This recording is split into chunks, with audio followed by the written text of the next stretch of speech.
Fizzed up with Shane Dye on board as she goes to the gates. Well, she drew barrier 17 at Caulfield last start and she just burnt across the field, and it was a terrific run there, and her 2 runs before that were very good wins at Randwick, so she's a strong chance in this. Number 7, Nasmar. Peter Hayes trains. Greg Childs takes the ride. She failed to handle the wet at Caulfield and beat a moderate field at Sandown first up. I think she'll find it a little tougher here. 8 is Fleet. Jason Patton aboard for Clary Connors. Fleet was very wide at Caulfield but ran on quite well, and I thought if you were taking a trifecta, she's there with some value. The one you liked at odds in the race, number 10, Miss Truce. Eddie Wilkinson, the rider for Greg Urell. Yes, she got a long way back there at Caulfield and she pushed clear. She went to the line extremely well. She's drawn barrier 14, so she's going to need a little bit of luck, but have a look at her on screen there. She looks terrific. Lee Friedman told us earlier, Jen, that he expected Spectator to run well, and she's to be ridden by Chris Munch. I thought she'd probably had every chance at her last couple of outings at Moonee Valley and at Caulfield. I'd give her a place chance. She's well weighted here with 52 kilos. Now, you know what we want to do? We want to build up the bank before the Foster's Melbourne Cup. So, build it up for us with the trifecta in race 7. Oh, look, don't put any pressure on me, will you, Peter? Oh, no, I wouldn't do that. I'll go for number 10, Miss Truce, to win from number 4, Spinning Hill, and number 2, Gilded Angel. And you can see a couple of these fillies getting rather excited in front of the big crowd as they head towards the stalls for this, the Great Western. 1 or 2 of them just playing up a little bit, filling the bridles a little bit too much for their riders' likings. And here are the tote figures. Dan Malicki, give us a last-minute check. $7.80 for number 1, Camargue, $8.70 Gilded Angel, $8.90 La Zoffany, $2.90 Spinning Hill, very solid there.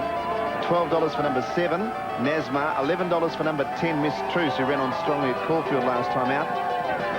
On the next page, Spectator, certainly the most favoured there. Some hope to Tracy Ann, who was caught wide and weakened at her most recent run. That's the Great Western. 1400 far side of the track. They're almost on a continuous turn. There are the selections from the experts. Miss Truce from Jennifer, Camargue from Richard and Letzi, Spinning Hill from myself, Dan and Gary, on their way to the gates. After we take a break, we'll witness the Great Western, and we'll also be talking to the trainer of Yavana's Pace in the Foster's Melbourne Cup, Mark Johnston. That's coming up after this.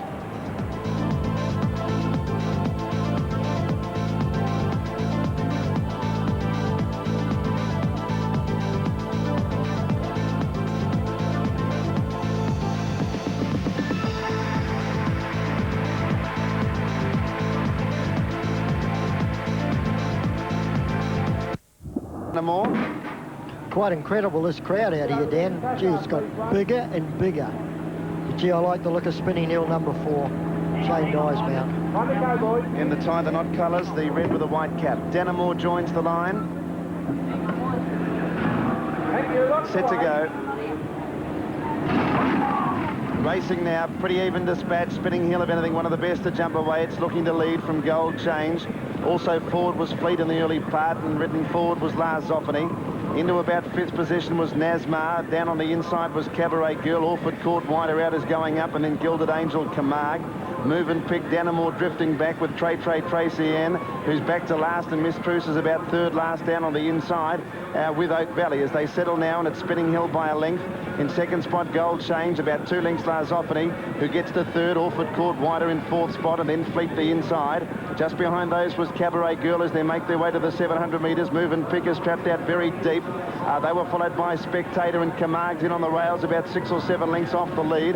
Nasmar just up ahead of it with Gilded Angel. Move and picks 4 deep, then Oak Valley in the black colours towards the tail end with Miss Truce and Tracy Ann as last. 500 out, Spinning Hill into the straight, let a length. Gold Change under pressure, La Zoffany right behind them, 3rd, then Orford caught under the whip.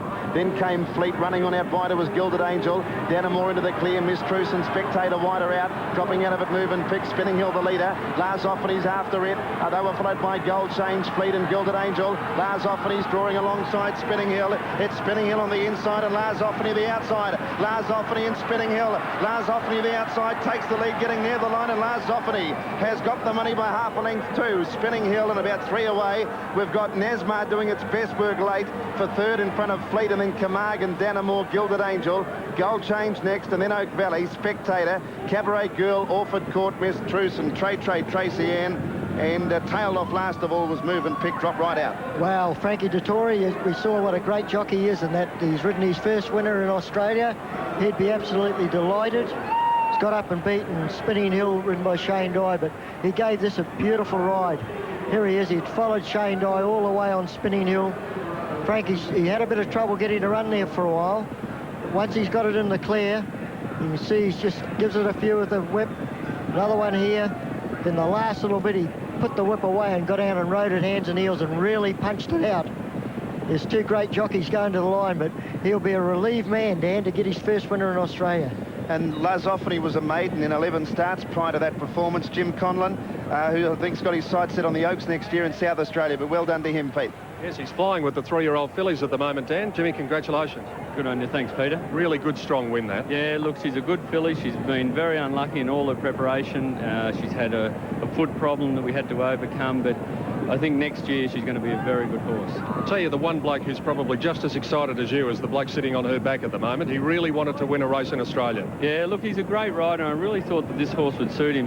Frankie Dettori after his first winner at Flemington with Johnny Letts. Well, Frankie, your first winner at Flemington. What do you think? Well, I've been waiting 5 years. Yes! Finally!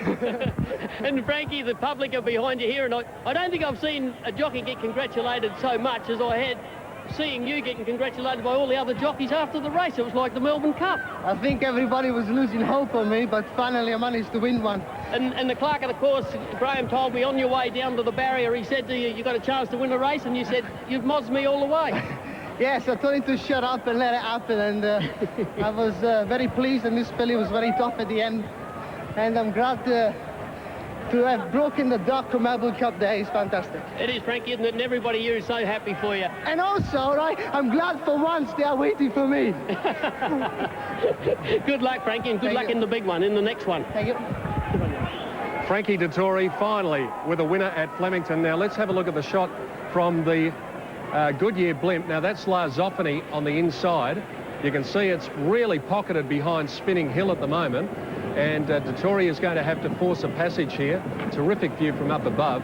Spinning Hill at this stage, Shane Dye had a lap full of horse. But you can see Lazophony just starting to roll away a little bit. There was half a run there. It's come out. It did get to Spinning Hill.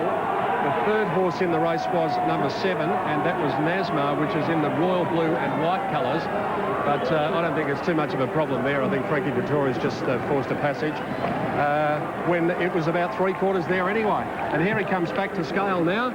I wonder if he'll do the star jump. We'll keep the cameras on him as we go to the break. And Frankie Dettori finally salutes at Flemington. Will he do it again in the next race on the program with Central Park and the Foster's Melbourne Cup? The atmosphere is starting to build towards the great race. We'll take a break on Network 10 and be back with the weight signal and the dividends very shortly.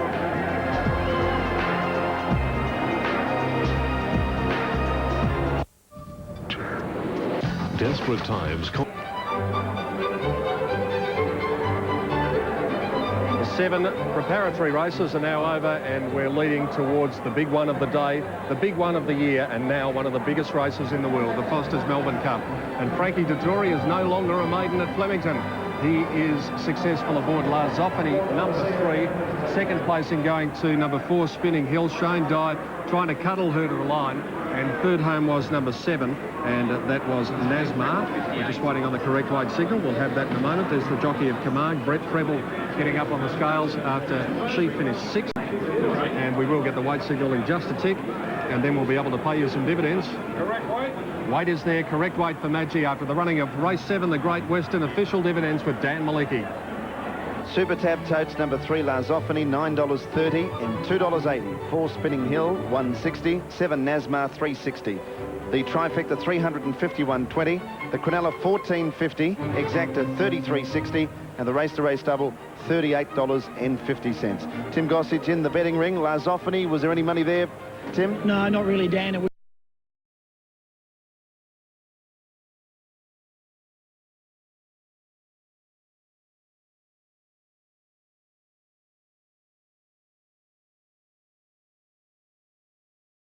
Tie the knot, $9.60 and $3.60. Sky Height still popular at $4.90 and $2.30. The Hind is in contention. Travel Mate certainly in contention. Skybow getting out to fairly long odds in the race. The Message, very long odds. He's one of the outsiders. Streak's given a good each way. Hope still at round about the $18 mark. Rogan Josh, as you can see, is well and truly in contention, along with the mare Lay Beal. Johnny Sadler about to hang up the reins as far as the training is concerned in just a few months' time. The Great race is not very far away for 1990.